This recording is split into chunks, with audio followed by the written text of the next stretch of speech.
بعد فاعوذ باللہ من الشیطان الرجیم بسم اللہ الرحمن الرحیم لقد من الله على المؤمنين إذ بعث فيهم رسولا من أنفسهم ويزكيهم ويعلمهم الكتاب والحكمة وإن من قبل لفي ضلال صدق مولانا العظيم وصدق رسوله النبي الأمين الكريم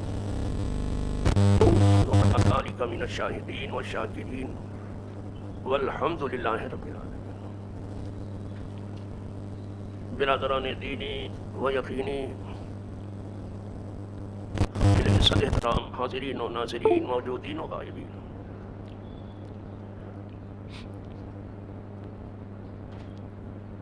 اتنی بات اچھی طرح واضح ہے کہ بندوں کے اوپر اللہ کے احسانات بہت ہیں. اگر کوئی گننا چننا چاہے نہیں گن چن سکتا. وَإِن تَعُدُّوا نِعْمَتَ اللَّهِ لَا تُحْصُوهَا، اگر تم نعمت الہی کو شمار کرنا چاہو تو نہیں شمار کر سکتے. لیکن اس نے احسان نہیں جتایا، احسان نہیں جتایا. بے شمار نعمتوں کے بعد بھی احسان نہیں جتایا، بلکہ احسان جتانے سے منع کیا. فرمایا احسان جتا کر کے اور اذیت پہنچا کر کے اپنی نیکیوں کو خراب مت کرو. وَلَا تُبْطِلُوا أَعْمَالَكُمْ بِالْمَنِّ وَالْأَذَى، باطل کرنے کو کہا. اپنی نیکیوں کو تحش نحش کرنے کے لیے کسی پر زبردستی احسان مت جتاؤ، اذیت مت پہنچاؤ، منع کیا. بس تم احسان کرو اور بھول جاؤ. جیسا کہ کہا جاتا ہے عوامی زبان میں کہ نیکی کرو کنویں میں ڈال. نیکی کرو بھول جاؤ، اس لیے کہ قدرت نے اس کو لکھ لیا. جب اس نے لکھ لیا اب تم کو کیا ضرورت ہے؟ وہاں تمہارا اجر مسلم ہوگا، لکھ لیا اس کو. تو احسان مت جتاؤ، اذیت مت جتاؤ. تو اس نے بے شمار نعمتوں کو بتایا کہ ہماری اتنی، ہم جلدی سے کسی پر اپنا احسان نہیں جتاتے. جس کی نیکیاں، جس کے انعامات شمار میں نہیں آتے میں جلدی سے احسان نہیں جتا. لیکن کچھ چیزوں پر اس نے جتایا احسان. جیسے کچھ لوگ اپنے ایمان لانے کا اور اپنے مسلمان ہونے کا احسان حضور پر آ کے رکھتے تھے. دیکھیے آپ نے کہا تو ہم ایمان لائے، اور آپ نے کہا تو ہم اسلام لائے. احسان رکھتے تھے. قدرت کو اچھا نہیں لگا ان کا یہ طریقہ کا. حضور تو کچھ نہیں فرماتے تھے، وہ رحمت للعالمین ہے. لیکن قدرت نے اس کا جواب دیا. فرمایا کہ اے معبود تم کہو لا تمنوا علی اسلام. آپ فرماتے ہیں کہ اپنے مسلمان ہونے کا احسان میرے اوپر مت کرو. آپ فرماتے ہیں بلکہ اللہ کا احسان مانو کہ اس نے مسلمان ہونے کی توفیق دے دی. احسان مت کرو، اللہ کا احسان مانو. بل اللہ یمن ان ہداکم للایمان، بلکہ اللہ کا احسان مانو کہ اس نے تمہیں ایمان کی توفیق دے دی. اسی بات کو مصلح الدین شیخ سعدی شیرازی رحمۃ اللہ تعالی علیہ اپنے بہت ہی معنی خیز اشعار میں فرماتے ہیں. کہتے ہیں لوگوں خدمت منے کی خدمت سلطان ہمی کو نہیں من شنا سزو کی بخدمت داشتت. احسان مت رکھو اس بات کا کہ تم بادشاہ کی خدمت کرتے ہو. وہ بادشاہ حقیقی ہے، ملک ہے، صحیح معنوں میں ملک وہی ہے، الملک القدوس. منت احسان، اس بات کا احسان مت جتاؤ کہ تم بادشاہ کی خدمت کرتے ہو، بلکہ بادشاہ کا احسان مانو کہ اس نے اپنی خدمت میں لگا لیا ہے، قبول کر لیا ہے، تمہیں ایمان کی توفیق دے دی. تو یہ ایمان اسی کی توفیق سے ملا ہے، اور یہ اسلام اسی کی توفیق سے ملا ہے. یہ تو یہاں احسان جتایا ایمان لانے. دوسرے اس آیت میں جو ابھی میں نے پڑھی اس میں فرمایا بلا شبہ اللہ کا بڑا احسان ہوا. لوگوں کو نہیں کہا، مومنوں کو کہا. بلا شبہ ایمان والوں پر اللہ کا بڑا احسان ہوا. اس لیے کہ انہی میں سے ایک عظیم رسول ان کے پاس آیا، مومنوں پر بڑا احسان، یہاں بھی احسان جتایا، حالانکہ آپ سب کے لیے رحمت للعالمین ہے، سارے عالم کے لیے، لیکن احسان جتایا اللہ نے صرف مومنوں پر، ایمان والوں، اور ایمان والے ہی احسان مانتے ہیں۔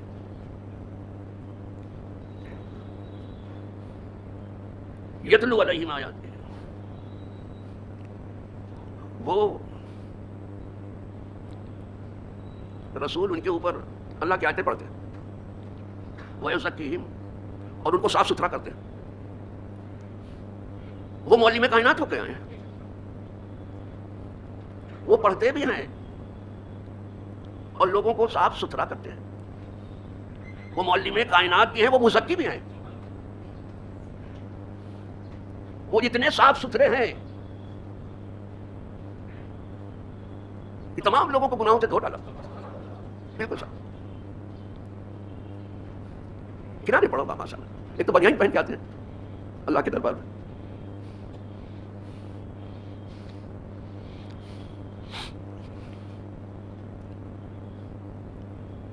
تو حضور کیا پڑھاتے ہیں؟ وَيُعَلِّمُهُمُ الْكِتَابَ، حضور صرف کتاب لانے والے نہیں ہیں کہ کتاب لے کے آئے آپ کو دے دیا، نہیں، لانے والے تو ہے ہی، وہ پڑھانے والے بھی ہیں، لانے والے تو بہت ملیں گے، پڑھانے والے بہت کچھ پڑھاتے ہیں، وہ کتاب وہ پڑھاتے ہیں۔ حالانکہ عربوں میں کچھ لوگ بہت اچھے پڑھے لکھے تھے، لیکن سب کچھ پڑھے لکھے ہونے کے باوجود وہ کتاب کو سمجھ نہیں سکتے۔ اب جیسے ہی آپ سورہ بقرہ کھولتے ہیں، قرآن شریف جیسے کھولتے ہیں آپ، سورہ فاتحہ کے بعد آپ دیکھتے ہیں سورہ بقرہ ہی ہے، اور یہی سب سے بڑی سورہ ہے، تو شروع میں کیا پڑھتے ہیں؟ الف لام میم۔ اور عرب جو ہے الف کو بھی جانتے تھے، عرب جو ہے لام کو بھی جانتے تھے، عرب جو ہے میم کو بھی جانتے تھے، اور حروف تہجی کو کون نہیں جانے گا؟ لیکن جب حضور نے پڑھا اس کو الف لام میم، تو کہنے لگے اس کا کیا مطلب؟ یعنی پہلا ہی حرف، ابھی کتاب کھلی ہے تو سمجھ میں نہیں آیا، پورے عرب کے سمجھ میں نہیں آیا کہ کیا مطلب ہے۔ اور آج تک بھی ترجمے میں دیکھو کوئی ترجمہ الف لام میم کا لکھا نہیں گیا۔ معلوم ہوا کہ عربی قرآن سمجھنے کے لیے محض عربی دانی ضروری نہیں ہے، بلکہ محمد عربی روحی فدا صلی اللہ علیہ وسلم کی غلامی ضروری ہے، غلامی ضروری ہے۔ تو نہیں تو آج بھی بتاؤ الف لام میم کا کیا مطلب ہے؟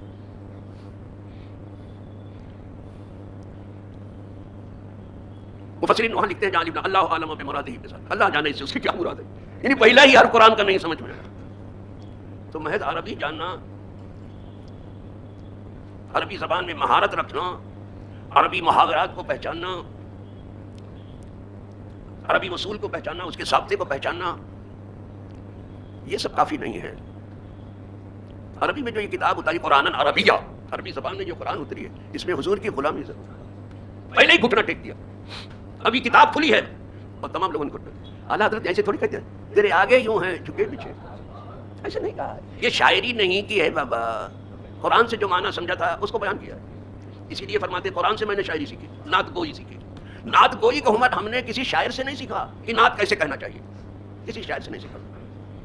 اللہ حضرت کہتے ہیں ابھی کہاں سے آپ نے کہا؟ قرآن سے سیکھا۔ قرآن جہاں اللہ کی کتاب ہے وہاں حضور کی نعت ہے، کوئی ایسی آیت ہے ہی نہیں جو نعت مصطفیٰ نہ ہو۔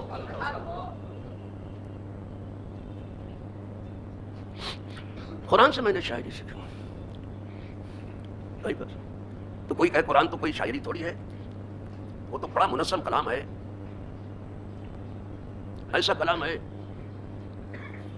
کہ آج تک جو ہے قرآن کی ایک آیت جیسی کوئی نہیں لا سکا اور نہ لا سکے گا قیامت تک۔ دوسرے مصرے میں اعلیٰ حضرت کہتے ہیں یعنی رہے آداب شریعت ملحوظ، شریعت کا ادب نگاہ میں رکھ کر کے میں نے اشعار کہے ہیں، شریعت سے جو کچھ سیکھا وہ بیان کیا، تو اسی کو کہتے ہیں تیرے آگے یوں ہیں جھکے پیچھے فصحا عرب کے بڑے بڑے، کوئی جانے منہ میں زبان نہیں بلکہ جس میں جان ہے۔ جب حضور بولنے پاتے تھے تو مجمع ایسا چپ بیٹھا رہتا تھا، ایسا ساکت رہتا تھا، لگتا تھا کہ یہ بے زبانوں کا مجمع ہے، ان کے منہ میں زبان ہی نہیں۔ یہاں تو جلسہ بھی ہوتا رہتا، سب بیچ میں بولتے رہتے، اور نہیں بولتے تو کہتے بولو ذرا اچھل کے بولو، ذرا مچل کے بولو، تو سب کیا ہے، کیا ہے یہ؟ یہ کیا ہے؟ ذرا زور سے کہہ دو، ایسا کہہ دو، کیا ہے یہ واضح ہو رہا ہے؟ سب بولیں گے تو آپ کس کے لیے ہو؟ جس وقت سرکار خطاب پر ہوتے تھے مجمع ایسا سامت اور ساکت ہوتا تھا. سامت مانے چپ، ساکت مانے ایک دم خاموش. ایسا سامت ساتھ سے آئیے، ایسا سامت اور ساکت ہوتا تھا لگتا تھا ان کے منہ میں زبان ہی نہیں، کوئی چوں نہیں کرتا تھا. اور یہ نہ سمجھنا کہ میں یہ اپنی طرف سے کہہ رہا ہوں، اتنی بڑی ذمہ داری کون مول لے گا بھائی اپنی طرف سے کہے گا؟ نہیں، بلکہ صحابہ سے پوچھ لو جن کی میں بات کر رہا ہوں. وہ کہتے کانما علی رؤوسنا الطیر،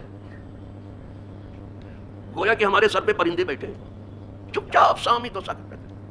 دوسرے مصرے میں اعلیٰ حضرت جو پرندے والی بات لے لیے، کوئی جانے منہ میں زبان نہیں، لگتا تھا یہ بے زبان سب بیٹھے ہیں. زبان صرف حضور ہے، زبان صرف حضور ہے، ایک ہی زبان ہے وہ حضور.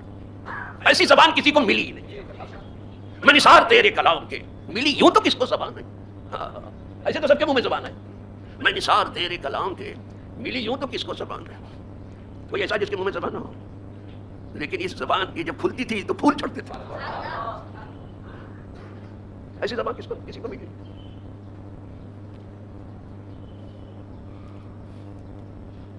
میں نثار تیرے کلام کے، ملی یوں تو کس کو زبان ہے؟ وہ سخن کی جس میں سخن نہ ہو، وہ زبان، وہ بیان کی جس کا بیان نہیں. آپ ایسی بات کرتے ہیں کہ کوئی کر ہی نہیں سکتا، اور ایسا بیان دیتے ہیں کہ جیسا بیان کوئی دے ہی نہیں سکتا. بیان تو آپ کا بیان اور زبان تو آپ کا. بھائی بس یہ اعلیٰ حضرت ہے. تو صحابہ کہتے ہیں کانما علی رؤوسنا الطیر، گویا کہ ہمارے سروں پر پرندے بیٹھے. پرندہ کب بیٹھتا ہے؟ جب مردہ آپ کو سمجھے، جب زندہ پر نہیں بیٹھتا. کتنے اڑتے رہتے پرندے ہر وقت، کبھی بیٹھا نہیں. جب آپ کو مردہ سمجھ لے تو بیٹھے گا، بے جان پر بیٹھے گا پرندہ، جاندار پر نہیں بیٹھتا. اور اگر کبھی پرندہ یعنی پوا ہوا کسی کے اوپر بیٹھ گئے تو گھر والوں خوب رلاتے ہیں تاکہ نحوست نکل جائے. بھائی سب بکواس ہے. کانما علی رؤوسنا الطیر. سبحان اللہ. یہ حضور صلی اللہ علیہ وسلم. تو حضور کتاب لانے والے بھی ہیں، ایک صرف لا کے دے نہیں دیا کہ جیسے کہا اتر کر ہیرا سے سوئے قوم آیا، غائر ہیرا سے قرآن لے کے آئے حضور قوم کی طرف. تو حضور کتاب لانے والے، اور ایک نسخہ کیمیا ساتھ لایا. نسخہ کیمیا کون؟ قرآن. جب ہیرا سے آپ اترے پہاڑی سے تو قرآن بھی ساتھ ہے. تو حضور قرآن لانے والے بھی ہیں اور حضور قرآن پڑھانے والے بھی ہیں. وہ پڑھاتے یعلمہم الکتاب، وہ کتاب پڑھاتے ہیں. نہیں تو سمجھ ہی نہیں سکتا ہے کیا؟ لاکھ عربی جاننے کے بعد بھی نہیں سمجھ سکتا، کچھ نہیں سمجھ سکتا. تو محض عربی دانی یہ قرآن سمجھنے کے لیے کافی نہیں. محمد عربی کی غلامی سمجھ سکتا، ان کے غلامی میں آؤ تب قرآن سمجھ میں وہ سمجھے. یعلمہم الکتاب، کتاب سکھاتے ہیں. اور کیا کرتے ہیں؟ والحکمہ، اور حضور حکمت سکھاتے ہیں. کتاب پڑھاتے ہیں اور حکمت سکھاتے ہیں. حکمت کیا ہے؟ حدیث. قرآن تو ایک اشارہ کر کے گزر جاتا ہے، اس آیت کے اندر جتنی حکمت ہے وہ حضور حدیث میں بیان کرتے ہیں. آئی بس سمجھ.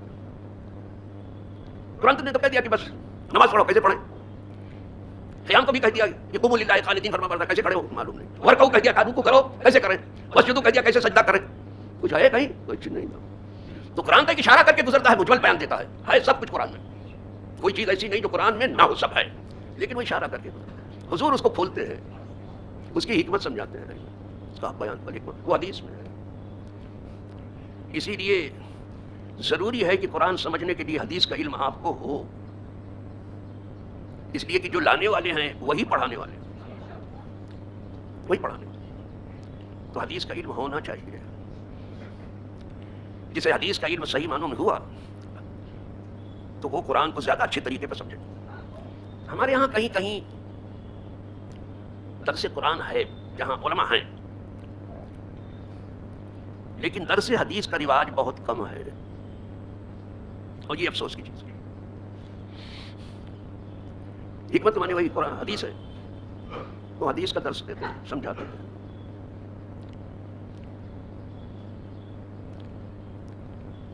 حدیث کا اچھا فہم مگر ہونا چاہیے، اچھی نظر ہونی چاہیے اس میں، تو قرآن زیادہ اچھا آپ سمجھ سکتے ہیں. تو وہ نبی جو تمہارے درمیان آئے جس پر اللہ نے احسان جتایا، لقد من اللہ، بے شک اللہ نے کس پر جتایا؟ مومنوں علی المؤمنین، مومنوں پہ احسان جتایا کہ انہیں میں سے ایک رسول آئے جو اللہ کی آیتیں پڑھتے ہیں اور کتاب پڑھ کر کے انہیں کتاب کا علم دیتے ہیں اور انہیں صاف ستھرا کرتے ہیں. اس سے پہلے وہ کیا تھے؟ جب حضور نہیں تشریف لائے تھے، وَإِن كَانُوا مِن قَبْلُ لَفِي ضَلَالٍ مُبِينٍ، اگرچہ اس سے پہلے لوگ کھلی ہوئی گمراہی میں تھے، کچھ لوگ تھے جو تھوڑا راستے پر تھے، کچھ لوگ تھے جو بقایا ابراہیمی پر تھے، پہلے سے دین چلا آیا اس پر تھے، لیکن زیادہ تر لوگ جو ہے کھلی ہوئی گمراہی پر. تو حضور اس لیے آئے تھے کہ لوگوں کو گمراہی کے اندھیرے سے نکال کے ہدایت کے اجالے میں لا کے کھڑا کرو. ہدایت کے لیے آئے تھے، سارے جہاں کی ہدایت کے لیے آئے تھے. تو حضور کی آمد پر تو خود اللہ نے احسان جتایا ہے مومنوں پر.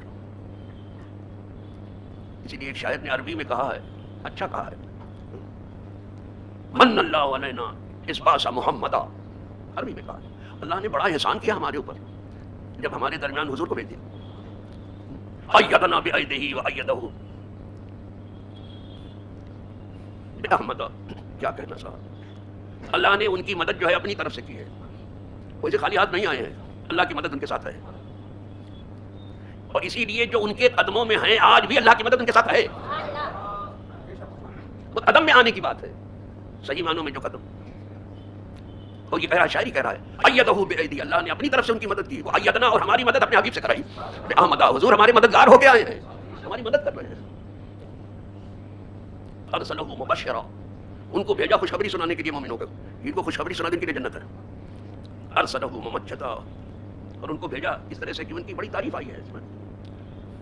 صلو علیہ دائما صلو علیہ سرمدا، ان پر ہمیشہ درود و سلام بھیجتے رہو، اور ہمیشہ جو ہے درود و سلام کا نذرانہ ان پر پیش کرتے ہو. ان کی قیمت کیا کرو، بھیجتے رہو جتنا بھیج سکو. یہاں کثرت ہے، جتنی کثرت سے بھیج سکتے بھیجو. درود سلام قبول ہوتا ہی ہے. عرض کر رہا تھا، ہاں بابا بہت کم کے لیے بیٹھا تھا، ٹائم بھی ہو گیا، پھر تو میں پورا ہی پڑھانے لگتا ہوں. حالانکہ میں ابھی ٹھیک سے اس قابل نہیں ہوا کہ میں خطبہ دوں، مصلی پہ آ جاؤں، سمجھ میں آئے. لیکن یہ ہماری دینی ضرورت ہے جسے پورا کرنا بھی ضروری ہے. اور یہی ممبر اگر صحیح معنوں میں یہاں سے علم صحیح پڑھتا ہوتا، کوئی گمراہ نہیں ہوتا جلدی سے. یہاں ضروری تھا. تو میں نے آج تو ذرا سا تھوڑا سا وہ احسان بتا دیا کہ قدرت نے مومنوں پر احسان جتایا ہے اپنے نبی کے بھیجنے کا. تو الحمدللہ مومن آج تک وہ احسان مانتے ہیں اور عید میلاد خوب مناتے ہیں. تو مومن کو احسان بتایا، مومن احسان جتاتے ہیں، عید مناتے ہیں. غیر مومن پر تو جلائے وہ نہ منائے تو ہمیں کیا کروں. اگر وہ مومن ہے تو مانیں گے احسان، اور نہیں مومن ہے تو ان سے تو کہا بھی نہیں گیا. غیر مومن سے کہا بھی نہیں گیا. مومن دھوم سے مناتے ہیں. لیکن عید میلاد جو منائی جاتی ہے، ہم بھی عید میلاد ہی منا رہے ہیں. یہ ہے طریقہ ہے کہ عید میلاد اس طرح سے مناؤ کہ ان کا وصف بیان کرو، ان کی بشری آمد کا تذکرہ کرو، ان کی نوری آمد کا تذکرہ کرو، بشری آمد کا تذکرہ کرو، ان کی صورت کا بیان ہو، ان کی سیرت کا بیان ہو، ان کے معاملات کا بیان ہو، ان کے اخلاق کا بیان ہو. عید میلاد اس طرح مناؤ، کھانا کھلاؤ، کپڑا پہناؤ، لوگوں کے سر سے ان کا بوجھ اتارو، جس کے اوپر ظلم زیادتی ہو رہی ہے اسے بچانے کی کوشش کرو. اس دنیا ظلم کے بوجھ تلے کراہ رہی ہے، اور یہ دنیا خون ناحت سے پٹ چکی ہے، لالہزار ہو چکی ہے. بس دعا کرو اس چیز کا کہ حضور چونکہ رحمت بن کر کے آئے، اس رحمت سے سب کو حصہ ملا ہے، پوری مخلوق کو. تو حضور کے صدقے میں اللہ کے سارے جہاں کے بندوں کو امن و امان حاصل اور صلح و سلام. لیکن امن و امان اور صلح و سلام جب حاصل ہوگا جب جبر و تشدد نہ ہو. جبر و تشدد اور امن و امان ایک ساتھ جگہ نہیں ہوتے ہیں. تو جب آپ کی آمد ہوئی تھی تو اس جہاں کو امن و امان سے بھر دیا تھا. اسی لیے آج بھی ہمارے لیے دو امان ہے. ایک تو خود حضور ہے، یہ جو عذاب نہیں ہو رہا ہے وہ عمومی حضور کی وجہ سے نہیں، اور دوسرے استغفار ہے. استغفار لوگ پڑھتے رہے. ہاں کان اللہ لیعذبہم وانت فیہم، اللہ ان کو عذاب کرنے والا نہیں ہے اس لیے کہ محبوب آپ ان میں ہے. یہ آیت کلام پر. وما کان اللہ معذبہم وہم یستغفرون، اور اللہ انہیں عذاب کرنے والا نہیں ہے، معافی مانگ رہے ہیں وہ اللہ عذاب کر رہے ہیں. اللہ سب کو معافی کی توفیق دے. وآخر دعوانا الحمدللہ رب العالمین.